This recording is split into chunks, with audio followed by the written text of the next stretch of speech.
আসসালামু আলাইকুম প্রিয় খামারি ভাই বোনেরা, দেশ ও বিদেশ থেকে যে যেখান থেকে ভিডিওটি দেখছেন তাদেরকে আন্তরিক শুভেচ্ছা ও অভিনন্দন। আশা করি সকলে ভালো আছেন, আলহামদুলিল্লাহ। আজকে যে বিষয়টি নিয়ে আলোচনা করব সেটি হচ্ছে দেশি মুরগির বাচ্চা তাড়াতাড়ি বড় করার নিয়ম এবং কি খাওয়ালে তাড়াতাড়ি বড় হয়। তো চলো বেশি দেরি না করে ভিডিওটিকে স্কিপ না করে ফুল ভিডিওটিকে ওয়াচ করুন এবং আমাদের সাথে থাকুন। তো এই ভিডিওটি দেখে আপনাদের কিছু না কিছু উপকার করব ইনশাল্লাহ। তো অবশ্যই যে কথাটি না বলে নয়, চ্যানেলে নতুন হয়ে থাকলে অবশ্যই চ্যানেলটিকে সাবস্ক্রাইব করে পাশে থাকা বেল আইকনটি অল নোটিফিকেশন করে রাখবেন, কারণ আমার নিত্য নতুন ভিডিও আপলোড করার সাথে সাথে তো আগে আপনার মোবাইলে সেই নোটিফিকেশনের মাধ্যমে ভিডিওটি পৌঁছে যায়। তো চলো মূল বিষয়ে দিয়ে যাওয়া যাক।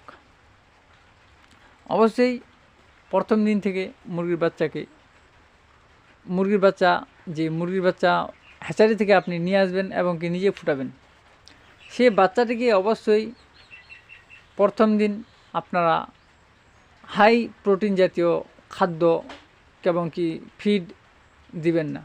দিলে তাদের সেই মল থেকে রাস্তায় পিছনে সেই মলটা চিপকে লেগে থাকে। অবশ্যই আপনারা 2 দিন চেষ্টা করবেন যে সবথেকে কম প্রোটিন এবং সবথেকে ভালো যেটা হচ্ছে সেটি হচ্ছে মাকাইয়ের যে আমরা ভুট্টা বলি, ভুট্টার গুঁড়ো।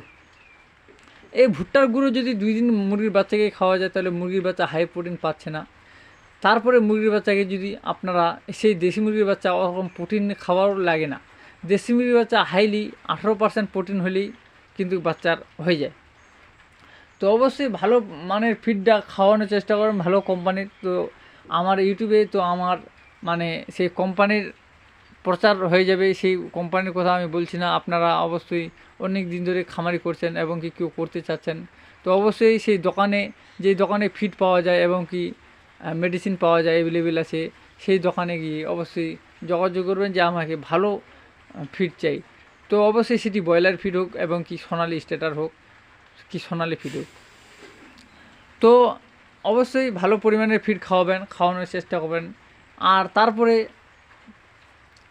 যে ভালো পরিমাণ জিঙ্ক, এবার ন্যাচারালে যে ভিটামিন আছে সেই ভিটামিনটার কথা বলি। সেই ভিটামিনটা হচ্ছে, আপনারা একটি কথা ভালো করে খেয়াল করবেন, খুদের সাথে ফিড মিক্স করা যাবে না। এবার বিষয় আছে, ফিডের সাথে খুদ মিক্স করা যাবে না, আবার খুদের সাথে ফিড মিক্স করা যাবে না, কিন্তু ফিডের সাথে খুদ মিক্স করা যাবে। কথা কিন্তু একই, কিন্তু ভিন্ন ভিন্ন বিষয় আছে। কারণটা বলে দিই, আপনি মনে করেন 10 কিলো ফিড নিলেন, সেইখানে 2 কেজি চালের খুদ দিলেন, সেটা ঠিক আছে, এরকম করে মিক্স করে খাওয়ানো যায়। আবার কেউ যদি মনে করে আমি 2 কেজি ফিড নেব এবং 10 কেজি খুদ নেব তারপরে মিক্স করে খাওয়া, সেটি কিন্তু নয়। ফিডের সাথে কিছু পরিমাণ খুদ দেওয়া যায়, কিন্তু খুদের সাথে কিছু পরিমাণ ফিড দেওয়া যাবে না। হয়তো ক্লিয়ারই বুঝতে পেরেছেন। তো এইটি করবেন। আর অবশ্যই ন্যাচারাল, সবসময় আপনারা অ্যান্টিবায়োটিকের দিকে যাবেন না, ন্যাচারাল প্রাকৃতিক চিকিৎসার দিকে যাবেন। যেমন মনে করো আপনারা একটা ডোজ করে নেবেন যে সপ্তাহে 1 দিন আপনারা আদার রস খাওয়াবেন, তারপরে আবার সপ্তাহে 1 দিন রসুনের রস খাওয়াবেন, সপ্তাহে 1 দিন কালজিরা খাওয়াবেন, সপ্তাহে 1 দিন কাঁচা হলুদের রস খাওয়াবেন। কাঁচা হলুদটা এরকম কাজ যে বলে বুঝাতে পারবো না। এই কাঁচা হলুদের রস মুরগির জন্য খুবই উপকার।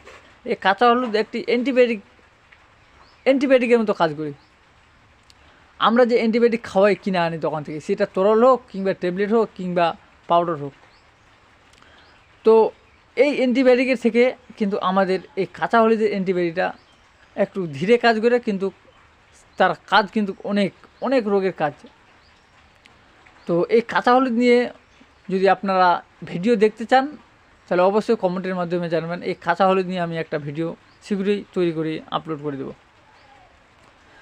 তো এই হচ্ছে আমাদের ন্যাচারাল। তারপরে অবশ্যই সপ্তাহে একদিন পেঁপে গাছের পাতা ব্লেন্ডারে পিষে বেটে তার রস খাওয়াতে পারেন। এই পেঁপে গাছের পাতা কিন্তু লিভারের জন্য খুব দুর্দান্ত কাজ। এই পেঁপে গাছের পাতা অনেক দিন ধরে, এখন রিসার্চ করে পাওয়া গেছে, অনেক দিন ধরে পাওয়া যাচ্ছে, বারবার রিসার্চ হচ্ছে যে এই পেঁপে গাছের পাতাতে কী উপকার। পেঁপে গাছের পাতাতে অনেক কিছু ভিটামিন আছে এবং কি লিভারের যতগুলো ফাংশন সেই লিভারটাকে স্ট্রং রাখে। তো অবশ্যই এরকম ন্যাচারাল খাওয়ানোর চেষ্টা করবেন এবং কি ভালো পরিমাণ বলেই দিলাম ফিড খাওয়াবেন, তাহলে মুরগির বাচ্চার কিন্তু গ্রোথ হবে।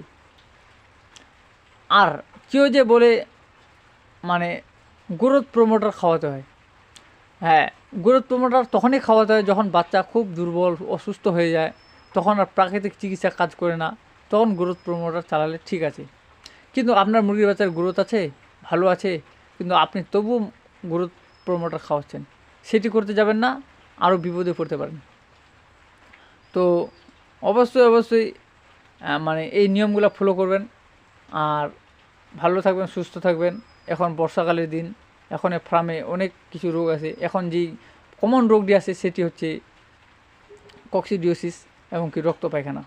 এই রক্ত পায়খানা নিয়ে আমার চ্যানেলে ভিডিও বানানো আছে। এই রক্ত পায়খানার প্রাকৃতিক চিকিৎসা কি, এই রক্ত পায়খানার প্রাকৃতিক চিকিৎসা নিয়ে অনেক ভিডিও আমার চ্যানেলে দেওয়া আছে। তো আপনারা হয়তো আমার ভিডিওগুলা দেখে নিতে পারেন।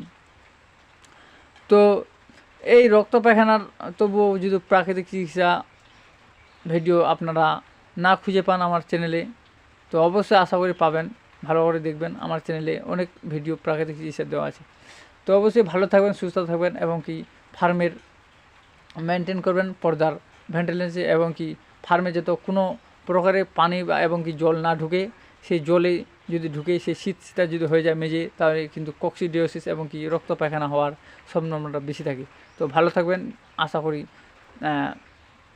সবাই ভালোই থাকবেন এবং কি আল্লাহ সবাইকে ভালো রাখুক, আমি এইটাই কামনা করি। তো দেখা হবে অতি শীঘ্রই অন্য একটি ভিডিওতে।